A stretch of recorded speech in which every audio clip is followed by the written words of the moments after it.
मेरो सबैलाई म नमस्ते गर्न चाहन्छु।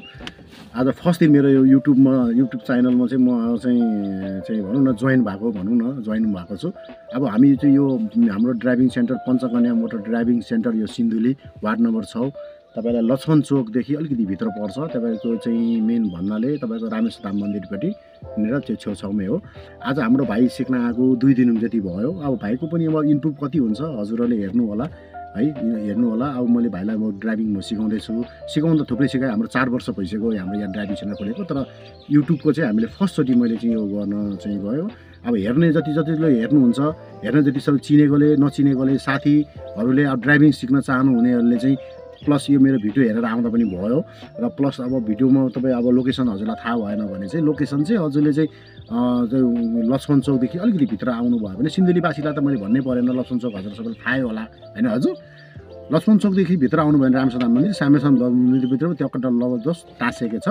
ल अब अलि चाहिँ अब चाहिँ म भाइको ड्राइभिङ सुरु हुन्छ, त्यसपछि हजुरलाई अरू कुरा फेरि म बिस्तारै गर्छु है त हजुर। अलिअलि है त अब हाम्रो सुरु हुन लाग्यो है एकैछिन।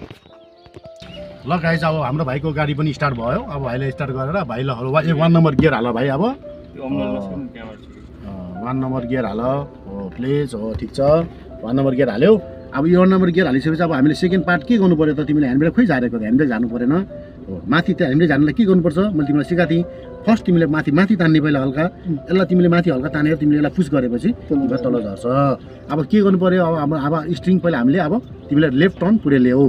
किन लेफ्ट टर्न पहिला अगाडि लिनु पर्यो भने अगाडि हाम्रो के छ गाडी छ हो कि नि त। त्यो भएको कारणले चाहिँ हाम्रो स्पेस नभएको कारणले तिमीले फुल टर्न स्ट्रिङ लक गरेर पुरै काट पुरै लगाउनु पर्यो। तिम्रो स्ट्रिङ पुरै लक हुनु पर्यो हो, पुरै लक गर पुरै काट्यो होइन त। ल अब तिमीले के गर्नु पर्यो अब ब्रेक पुरै छोड। ल अब बिस्तारै हल्का कलो छोड्दै आऊ, स्लोली कलो छोड्दै आऊ। हेर्नुहोस् गाइज अब हाम्रो भाइको हुँदैछ है। अब हेर्नुहोस् हजुरहरूले स्लोली यतिको छोड्दै आऊ, पुरै भात नछोड्दै अब स्ट्रिङ फर्काउँदै आऊ स्ट्रिङ फर्काऊ। गुड। ल अलिकति हाम्रो मोबाइल झरेको कारणले चाहिँ डिस्टर्ब भयो हजुर। ल हेर्नुहोस् है हाम्रो भाइको ड्राइभिङ अब स्ट्रिङ सिधा गर्दै आउनुहोस्। गुड हो मेरो भाइले। हेर्नुहोस् अब भाइको त म 2 दिन 3 दिन भएको छ। त्यसपछि भाइको म अलि दिनपछि म हजुरहरूलाई देखाउनेछु भाइको कतिको इम्प्रुभ हुन्छ। प्लिज हजुरहरूले चाहिँ हेर्नुभयो भने चाहिँ सब्सक्राइब हो कि के हो चाहिँ गरिदिनु होला है हजुर।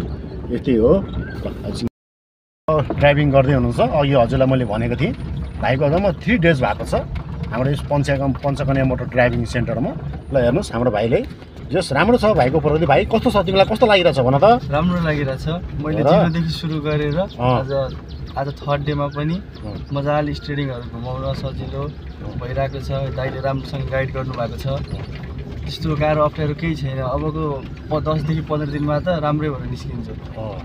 ल सुन्नुभयो त हजुरहरूले। ल ठिक छ हाम्रो पनि फिल हेर्नु सक्छरी, फिलहरू हजुरले निरीक्षण गर्न सक्नुहुन्छ। एकदम छ बाटो जस्तो छ तपाईँको जस्तो यो बाटोमा तपाईँले चलाउनु भयो भने एभ्रीबडी तपाईँले जहाँ पनि लगेर चलाउन सक्नुहुनेछ। हाम्रो चाहिँ यस्तो हेर्नुहोस् हाम्रो लोकेसनहरू हेर्नुहोस् बाटोहरू कस्तो छ यस्तै हो हजुर। ल हेर्नुहोस् हाम्रो भाइहरू पनि छन् यहाँ पछाडि मेरो भाइहरू छन्। यो भाइको पनि भयो भाइको पनि अब 0 देखि अब भाइको पनि सुरु गर्ने हो भोलिदेखि। अब यो भाइको अलिक एकछिनपछि नेक्स्ट पार्ट यो भाइको आउँछ, यो भाइको पनि पालो आउँछ। भाइ तिमीलाई कस्तो लागिरहेछ? तिमीले पनि सुरु गर्न लागेछौ यो भाइको पछि तिम्रो पालो। तिमीलाई कस्तो लागेछ? तिमीलाई डर लागेछ अलिअलि? हल्का लागिरहेछ हो, डर लाग्नु भएन। तिमीलाई त्यो डर तिम्रो सबै हराउँछ। तिम्रो अब तिम्रो 3 दिन 4 दिनपछि तिमी पनि यो भाइ जस्तै चलाउन तिमीलाई मनमा लागिरहेछ। यतिको म हुँ भने त भएको छ चलाउनु मात्रै मन लाग्छ। ल ठिक छ हाम्रो भाइको कुरा सुन्नुभयो। भाइको नाम भनिदियो, एकचोटि परिचय भनिदेऊ। मेरो नाम सुमन बहादुर मगर हो। घर भनिदेऊ। 3 पाटन वडा नम्बर 8। ल हाम्रो भाइको चलाउने भाइको नाम पनि भनिदेऊ। मेरो नाम विराज थापा। मेरो घर चाहिँ ड्राइभिङ सेन्टरबाट पर। अङ्कललाई मैले पहिलेदेखि चिन्थेँ। आज भर्खर तेस्रो दिन भइरहेछ, त्यही पनि यति ड्राइभिङ गर्न पाउनु अङ्कलले गाइड गरेर धेरै राम्रो लागिरहेछ। एकचोटि सिकिसकेपछि गाडी मात्रै चलाउन मात्रै मन लाग्छ। ल सुन्नुभयो हजुर गाजुहरूले। ठिकै छ हजुरलाई इच्छा असुविधा भएको छ भने आउनु होला है त, त्यसको लागि हामी छँदैछौँ है। ल